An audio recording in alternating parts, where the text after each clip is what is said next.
Hey guys, what's going on? Today I'm going to be doing a video going over a pistol which I picked up recently. Well, actually not really recently, but it is basically a pistol that I want to try out and been wanting for quite some time. And this is a KSC M9. And some of you are probably familiar with KSC, some of you aren't. They're a Japanese company, and they're basically the Japanese version of probably the Taiwanese or Hong Kong version KWA, in which this gun is KSC is almost identical to KWA. But anyway, I'm just going to be going over the gun, how well it fares in terms of being a backup pistol or secondary, basically, to my primary weapon, which you probably know as my G&G CM16.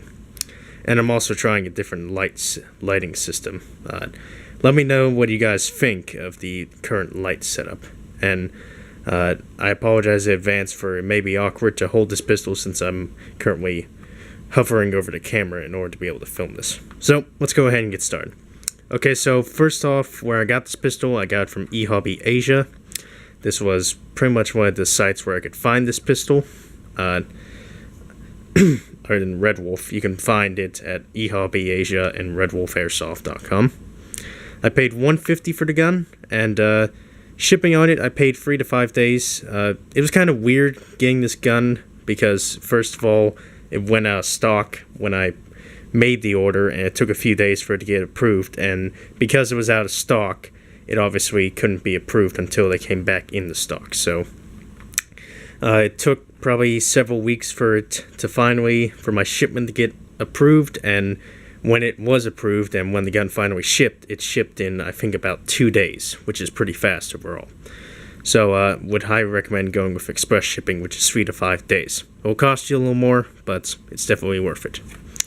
So when I got the gun, it's pretty nice overall. It's full metal, really nice gun overall, has good heft to it. It weighs in at 2.5 pounds, which is the exact same weight as the real loaded Beretta M9. And pretty much a good majority of the weight comes from the magazine. Without the magazine, this gun weighs 1.7 pounds, which is a very hefty pistol, definitely. Probably not for the faint of heart or for new guys out there. I personally like the Beretta M9 series of pistols, which is why I went with this particular pistol.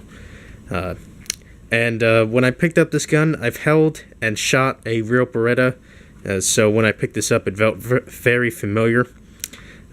It definitely feels almost like I'm really holding the real gun. It's a very comfortable pistol to hold, both this gun and the real pistol, thanks to the S-shaped back strap and the notice that it's curved, which for people who have big hands like I do, this gun fits very well in large-handed people.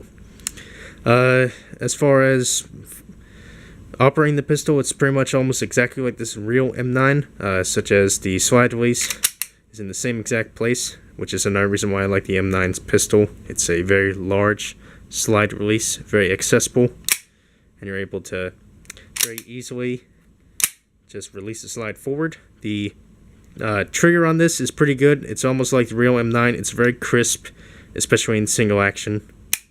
Very crisp, very light, and very short trigger pull, and very good reset.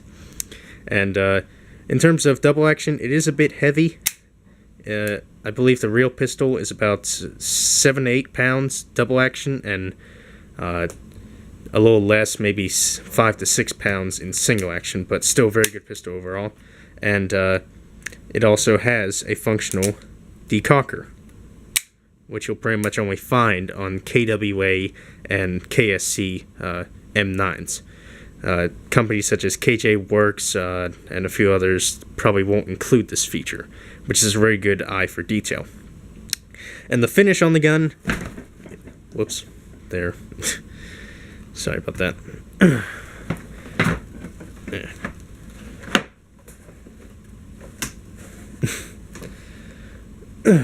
Give me a moment.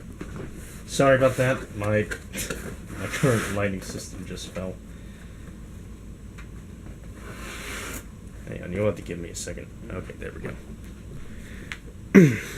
Anyway, so like I was saying, sorry about that. The Pistol is very good overall in terms of function, and the fact that it has the decocker is a very good detail. Very just like the real pistol.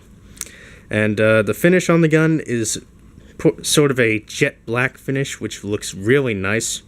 And it's also very well applied, so it's not going to rub off when inside of a holster. And the markings, I don't know if you can see that. Try and get the camera to focus. Okay, that's probably the clearest you gotta get. It says US 9mm M9 Armed Forces, which is not the real markings, unfortunately, but it's better than the fake markings that you'll find on the KWA, which says KWA M9. So, which is one of the other reasons why I purchased this pistol. Anyway, and I may replace the grip since it says KSC on there, right? Anyway, very good pistol in terms of the details. The only problem that I have with the pistol is, you can probably see, the slide release and the decocker aren't very well coated. They're phosphate coated just like the real parts, which is, this problem with the coating is actually a real problem on the real pistol. It's a very common problem. It wears off after time, so on and so forth, or constant drawing out of a holster or putting into a holster. I'm willing to overlook that, and plus you can always touch that up with a bit of Birchwood KC black pen, which is what I've done, but doesn't stay on too long. Another slight problem is the grip screws. They're also not very well coated. You can see that they're starting to turn gray, and that's a result of them being in my hand whenever firing this pistol, and that's especially evident on the right side on this grip because of my hand rubbing up against it. So that's some things that I'm willing to overlook, and I'm sure others will be able to overlook with this pistol, even though I try to keep my guns in as nice looking condition as possible. And forgot to mention, the tip on here, the orange tip, is just glued on instead of painted on like on the KWA. So if you want, you could just rip this off, but I don't think I will, since it could be illegal in your area or your state, wherever you live, to have the orange tip off airsoft pistols. It's mainly there just as a public notice to make sure you're not holding a real gun, but you're supposed to store these in cases or bags from public view, basically. Who knows? Going over some of the other parts of the pistol, for example, the magazine is 24 rounds, and it has some nice details, such as it has on the real one, these holes wouldn't be filled, basically, in order to show how many rounds are in the magazine when you look behind it. And one nice detail, I don't know if you can see that, camera, if it will focus, probably not, there you go. It says PP, even though it's supposed to be PB, for Petro Beretta, Cal 9 Para. Nice detail right there, if you ask me. And the magazine, it has a nice feature, which is it has a magazine lock in which you can lock in place, makes it easier when loading, and then you can push the button to basically release it. Full metal magazine, pretty much where I think maybe 0.8 pounds are when you load this into the pistol, and the pistol weighs 1.7 pounds for a total of 2.5 pounds, just like the real gun. One user note is that the actual magazines, the base plate isn't held on very well, because normally, here, I have one right here, in which the base plate slides into grooves, which you see right there, and then it's basically held in place by those grooves and spring tension. The spring's not on this current magazine, but when the spring's in, this little nub right here would correspond with a hole in the magazine base plate, holding it in place. However, every time you insert this pistol into the magazine or insert the magazine into the pistol magazine well, it will constantly stress those grooves to where they just fall off. And you can see right there, that's the bare metal. And if you're going to buy spare magazines for this pistol, I would recommend buying the KWA ones, but you have to make sure, because the KWA ones for the M9 are held in place by 2 Allen screws, and they would go here and here, right next to the gas valve.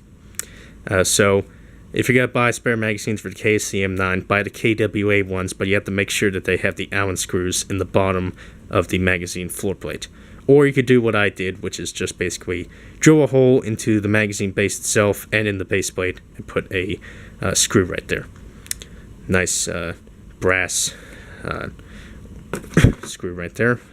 It's a black pistol with brass accents. Quite nice, if you ask me. Anyway, another user note to be aware of this pistol is the fact that this is probably a common problem on the KSC and KWA M9s, in which the trigger spring actually broke on me.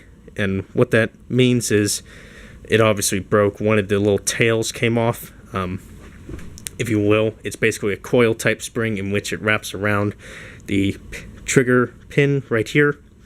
And I'm not sure if that was a case of quality or overusing the pistol. I didn't fire the pistol too many times. I think I only fired like maybe 5 other rounds through it. But I've heard that's common problems. And replacement springs are a couple bucks, and you can either install it yourself like I did, or get someone else to do it. So, just a user note right there. The gun also strips down just like the real Beretta M9, in which you take out the magazine, you pull the slide back, you push down on this button right here, and then you flip the lever down, the takedown lever. And then you can release the slide release.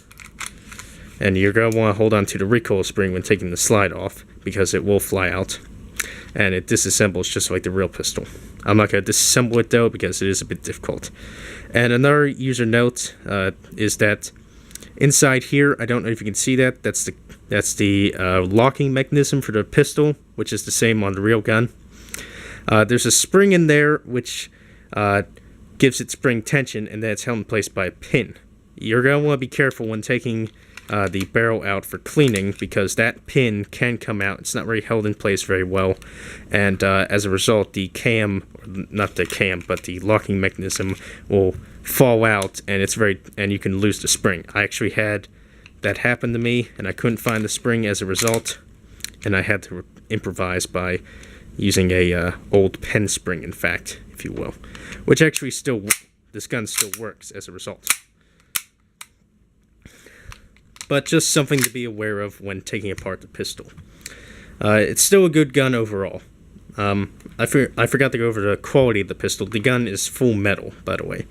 It's a full metal slide, full metal frame, full metal slide release, hammer, safety / decocker, and takedown lever, trigger, magazine release, and magazine. The only thing that isn't metal is, of course, the plastic grips, the orange tip, and the barrel. But that's a common thing on KSC guns in order to help reduce friction. So be aware of that. Don't go replacing it or anything like that. Anyway,